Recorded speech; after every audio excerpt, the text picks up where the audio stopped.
YouTube, what is going on? It is Sans. Got a pretty controversial video for you guys today. Going to be talking about Call of Duty Ghosts and Battlefield 4. So I am sure that we're going to get all sorts of comments and conversation going on below. But before we really get into that, just wanted to talk about the first little Microsoft update post E3. So in my last video where I talked about the Xbox One and the PlayStation 4, I kind of said that I had the suspicion that Microsoft was going to try and backtrack a little bit and probably pull or change some of its policies so that people would be able to play some of the previously owned games without having to pay for them. They'd be able to trade games, and there would be the option that they wouldn't have to have their Xbox connected 100% of the time. So indeed, that is the case, and they have changed a lot of that. So there has been a little bit of a trade-off. I guess part of it is that if you're going to be purchasing games via the cloud, there may be some sort of give and take with that, and I'm not exactly sure how that's going to work. But one thing that kind of pissed me off, I guess, was the spin that Microsoft tried to play. Was they said, we've heard our consumers loud and clear, and we want you guys to know that we're listening to you. So we've decided to change our policies to make sure that to basically that we're listening to you, the consumer. So for me, I look at that and I say that this is complete bullshit, strictly because the consumers have been saying for the longest time that that policy was complete and utter BS. So for me, obviously, it was more of just, I think, the media outrage that really kind of drove Microsoft to say, okay, well, we're gonna go ahead and pull this policy back, and then they're just trying to spin it up. So in any case, I wanted to put that out there. I'm sure a lot of you guys that have been keeping up with this controversy have already heard of Microsoft's policy change, but in case you haven't, at least now you've heard about it, you guys can go ahead and read up on it.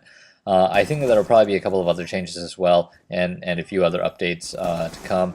But for me right now, as it stands, still looking at buying the PlayStation 4 first, and I'll probably end up with the Xbox One eventually.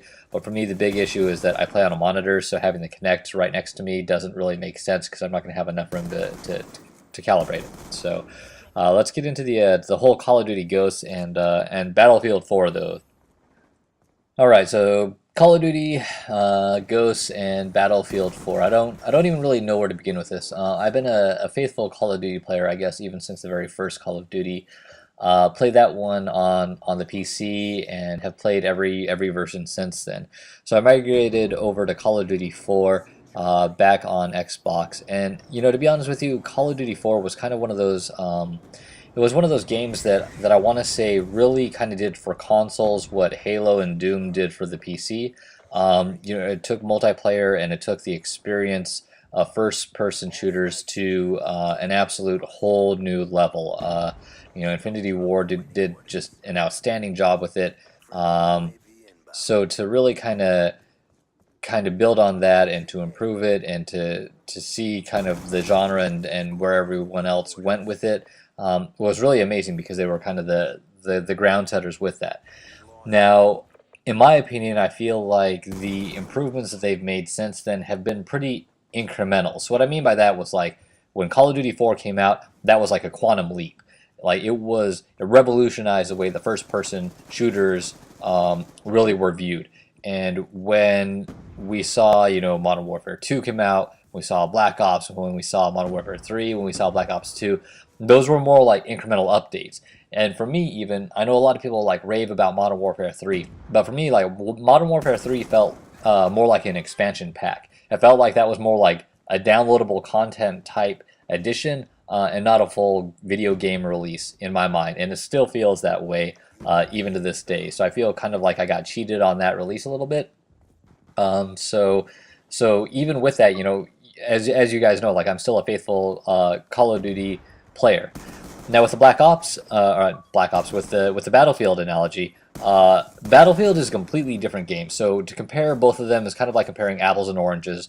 But I'm going to try and do that just because they do fall within that first-person shooter genre, and they're both kind of like the major players. Both first off because you have Activision and EA, of course, which are the major publishers, and also just because as far as first-person shooters are concerned on the console, when you think of military games, it's pretty much Black Ops, pretty much, or not Black Ops, but pretty much Call of Duty, and then pretty much Battlefield. I mean, Medal of Honor was kind of in there for a while, but now it's pretty much just Battlefield and Call of Duty, and that's pretty much all that you're looking at. So with Battlefield 3, that's pretty much where I picked it up in. And you guys got to remember that game, I want to say, was released, 2011. And when it came out, the thing that blew me away the most was like the level size was absolutely amazing. I mean, like the maps are huge. So if you guys haven't gone out there and played it, I would recommend like renting it. It's gonna kind of suck because you guys are probably gonna have to pay like the $5 or whatever to like play it online if you rent it. Which kind of is a pain in the ass. Not kind of, I mean it is. That's a ridiculous policy by EA. It's one of their bullshit things that they do, even with like their Madden, NCAA, and all that other shit. So it's kind of one of the bones that I do have to pick with them, and the way that they tend to screw their consumers over. But the maps are huge, and the amount of players that they have on their maps is absolutely amazing. So with Black Ops, the one thing that or with Call of Duty, the one thing that I don't like is that if I want to get into like a large game, I'm stuck with Ground War, which maxes out at 18 people, whereas with Battlefield, I'm looking at, I can play like 24, and that was kind of like one of the things about Half-Life that was so awesome when you're playing on like the PC. It's customizable so that you can have like, up to like 40 people, and like that shit was insane. Even if you played like Call of Duty COD 4 on the PC, you could have like 4 people playing on fuck, I forgot what the name of the map is, but it was like literally like just a square with like containers, like a container yard, and people were like spawning inside of each other, which was pure madness. It was actually pretty fun, to be honest with you. But yeah, so now I know that like with Call of Duty Ghosts coming out, they're like talking about, oh yeah, it's got it's gonna have destructible environments, it's gonna have doors that open and close, kind of like what we saw with the original Black Ops. I don't know if you guys remember that level, but there's a level with like the doors that opened in the middle of the map. So the environment's like interactive and this and that. And then for me, like I look at that and I say to myself, like that's something that Battlefield has done from the beginning. So for me, it's not very innovative. And I guess that's more of what I'm looking for. And then with Call of Duty Ghosts, now you have the ability to like lean around corners and shoot. And for me, I don't look at that again as like being something that's like truly like innovative and awesome. Something that I would have liked to have seen from Call of Duty Ghosts instead would have been larger maps. Maybe the placement of more, turret guns, so that you can like hop up on like one of those, mounted turret guns. And I think that the only one that you really have in this game is on Turbine, right, where you can like overwatch and see from the airplane.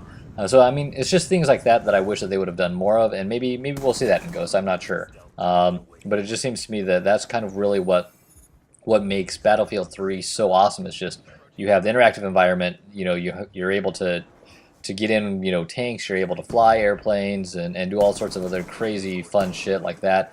And it's one of those things that really requires teamwork. So therein, again, is one of the major differences. So in Call of Duty, it's more of what I term more of like a solo game.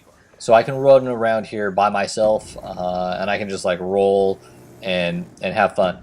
In Battlefield, you can do the same thing, but it's a lot.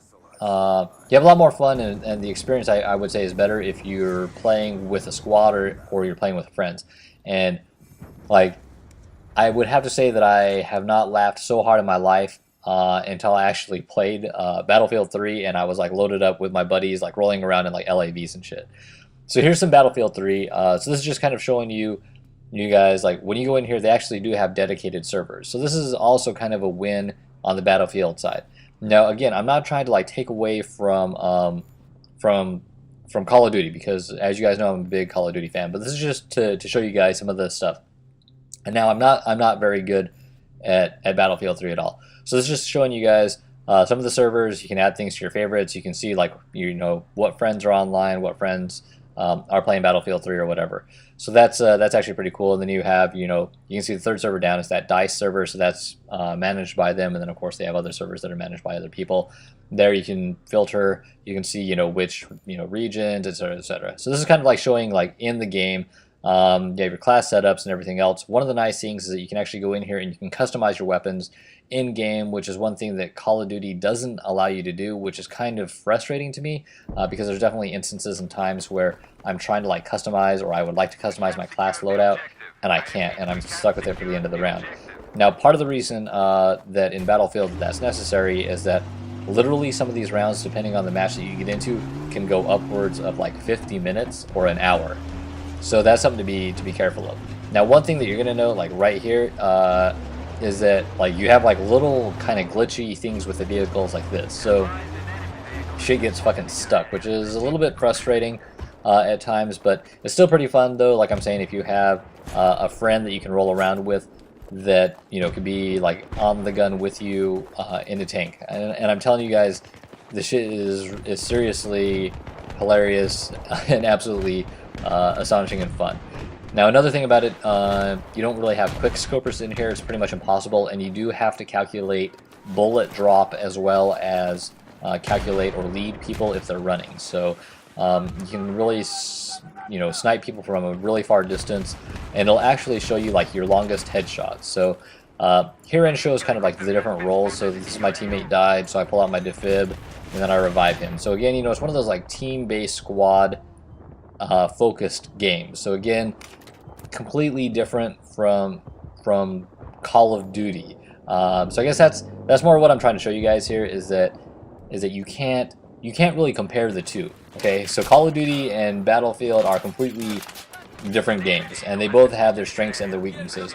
I would say that Call of Duty in a way is more of like the more of kind of like the comic shooter in a way. Like you can run and gun a lot.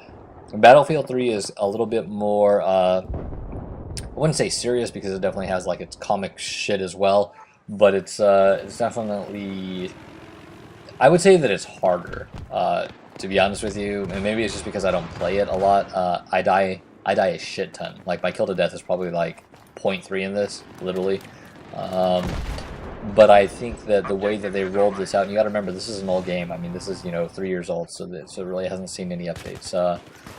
But in any case, yeah. So wanted to at least share my thoughts and feelings on Call of Duty Ghosts Battlefield 4. Again, apples and oranges here, you guys. I would recommend that before you actually form a judgment, though, about it, that you guys both play both. So if you're a Battlefield player, go out there and give Call of Duty a try, because it is a lot of fun when you're racking up those score streaks, when you're getting all sorts of kills. But then Battlefield itself is a completely different experience. When you're hopping in vehicles, when you're mowing shit down, you know what I mean? When you're doing all sorts of different stuff, I mean, it is a ton of fun as well. When you're sniping, when you're flying aircraft, I mean, I'm not a very good pilot. I crash a lot. I can't fly helicopters for shit. But I mean, when you're rolling out, when you're throwing C4 on LAVs, you know what I mean? Like, there's just all sorts of crazy shit that happens, and it's one of those games where if you have a couple of friends that are playing Battlefield, it is absolutely hilarious, and it's a ton of fun. So, in any case, those are my thoughts.